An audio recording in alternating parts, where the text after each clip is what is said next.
My name is Ammon Bundy. I'm the third son of Cliven Bundy.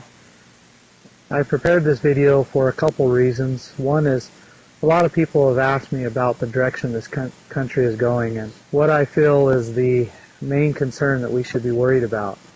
Also, I offer this video to you as a warning of what may come if we do not correct the things that are happening. The federal government has not been given authority by the people to act the way they are. Most of the acts of Congress over the last 50 years have not been authorized by the people. Federal agencies are ramping up military-like forces to compel the American people into abiding by their codes, and the Supreme Court continually rules on matters that they do not have jurisdiction over, forcing the states into undue obedience. I would like to briefly cover the purpose in which the people organized the federal government, what authority the people gave the federal government, and how federal agencies today are the greatest threat the American people have ever faced. Before the federal government was created, the states had existed for several years. The states were doing well inside their borders, the people were thriving and enjoying their newfound freedoms. Economics were good, morale was high, and general social ethics were honored. However, when it came to matters outside the state, such as trade with other countries, disputes between two or more states, the defense against other nations, or the expansion and growth of the country, the current system was weak. Without an orderly system to handle these matters, the states surely would begin fighting amongst each other, and possibly even be conquered by an outside force. In 1787, 11 years after the American people declared independence from King George III, the states' delegates came together in Philadelphia to discuss how they may resolve the concerns involving the unity of the states. The weakness of the current system was defined as fourfold: 1. Foreign trade; 2. Resolving conflicts between states; 3. Defense of the states from foreign threats; and the proper way to grow and expand. Over 4 months and through much deliberation, a simple one-page document with 7 articles was drafted to resolve these problems. We know this document as the United States Constitution. In this document, it proposed that the states create a federal government, a central government, or a general government, and delegate these 4 main responsibilities to it: matters of foreign trade, an appeals court between 2 or more states, matters of national defense, and matters of growth and expansion of the nation. The document made it very clear to how the federal government would be organized, and was very specific to what authority and responsibility the people were delegating to this government. When the states' delegates presented the Constitution to the people, many were very concerned that it would give the proposed central government too much power.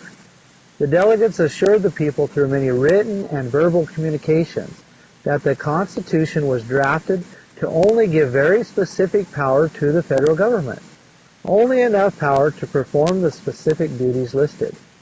Virginians and New Yorkers were so concerned about the Constitution creating a central government that would dissolve the states' power and put them back in the situation they just fought against, that they resisted ratifying the Constitution until amendments were promised to be added. Amendment 1 through 10, known as the Bill of Rights, was added to make it clear that the people were not giving the federal government power to make rules or regulations on just anything.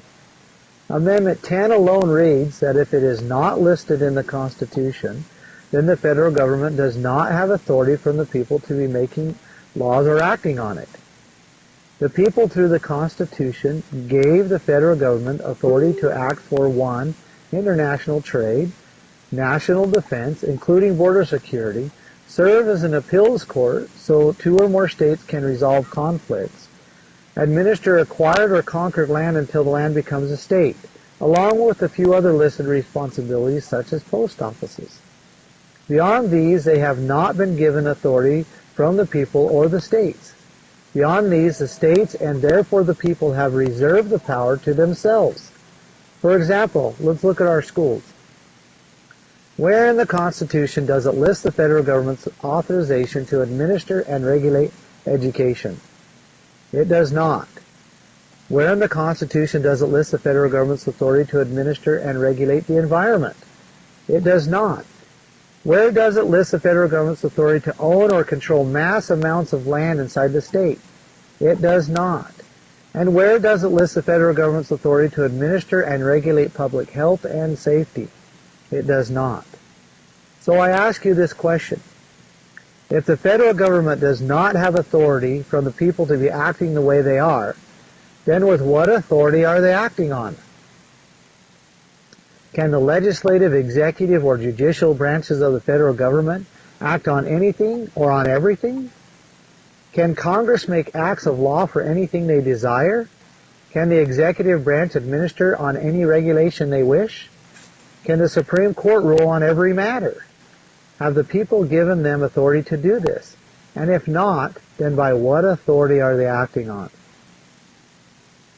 When people in government go rogue and begin to act on their own, outside the power the citizens have given them, that government becomes very dangerous to the people.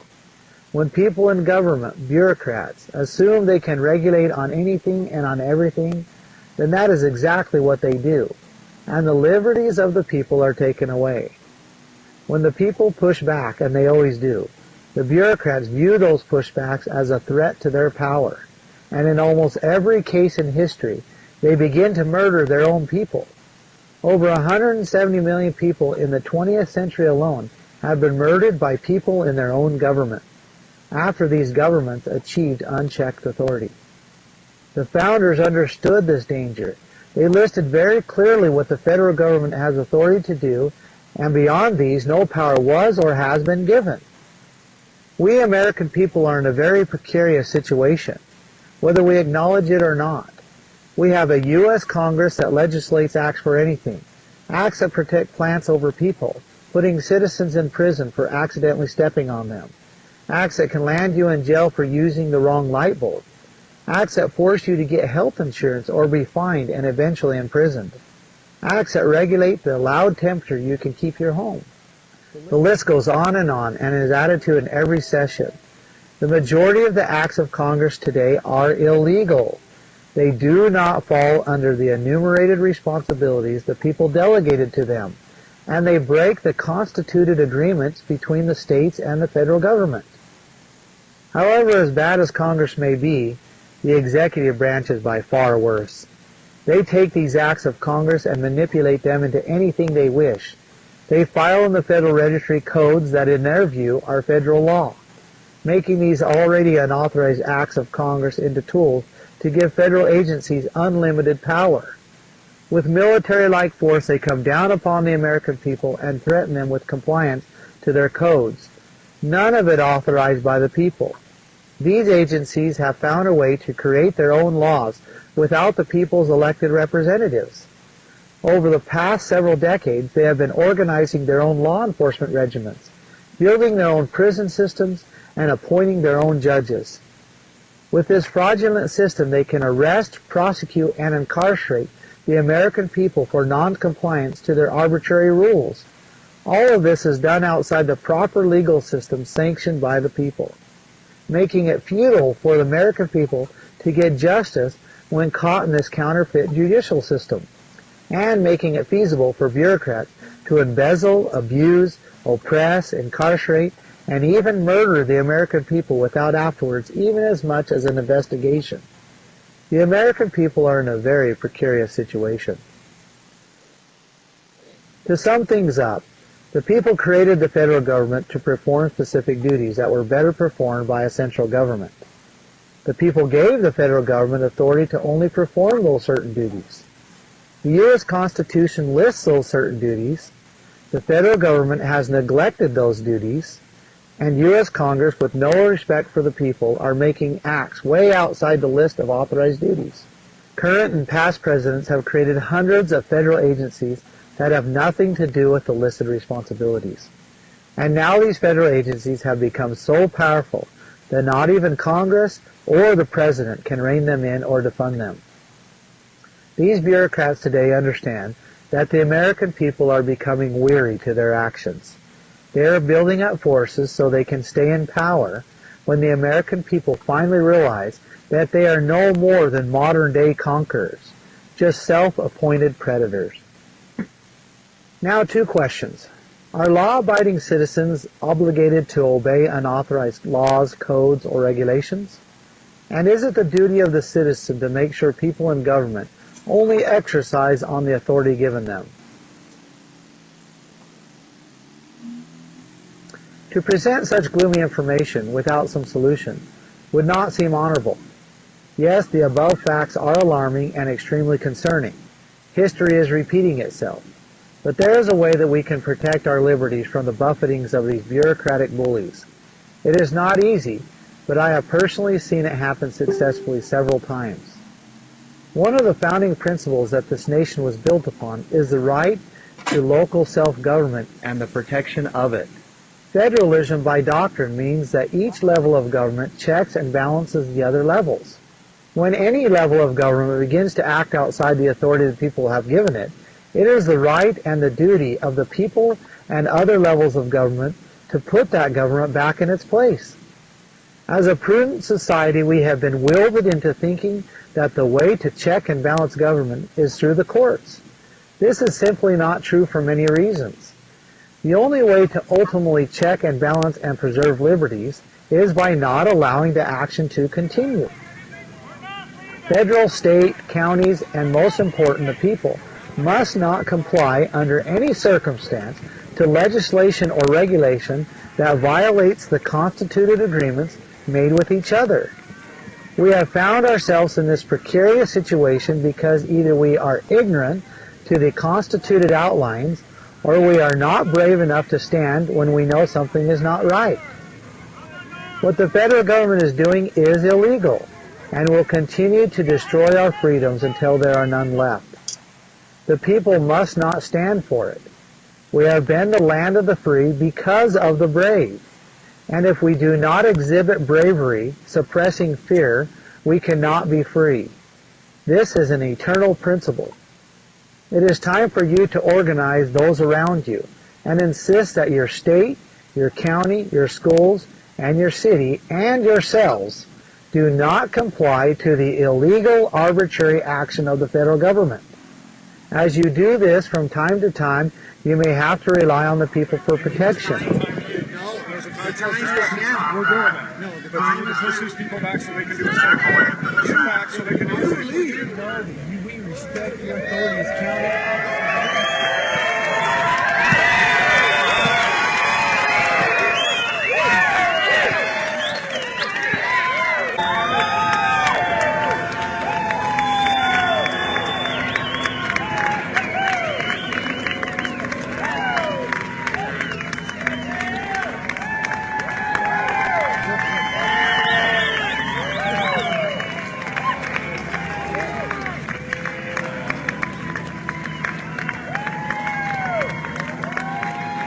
As my father, Cliven Bundy, says, "Come home, America. Take care of your county where you can make a difference. Stop worrying so much about who is running for president or for Congress. They are nearly all lost to the people. It is time to elect county sheriffs and commissioners that are brave enough to check and balance all other governments when they try to take the lives, liberties, and properties away from the citizens. If this is done correctly, we may enjoy freedom a little longer, and possibly even pass it on to our children. Rights are not protected in the courts. In fact, they are usually diminished there. Rights are protected on the grounds that they were established. Remember, you cannot expect your sheriff to defend your right when you are not willing to defend them yourselves. If you are concerned about the direction this country is going and would like to do something about it, there are others in your area that feel the same. Please go to the link below to be contacted with them.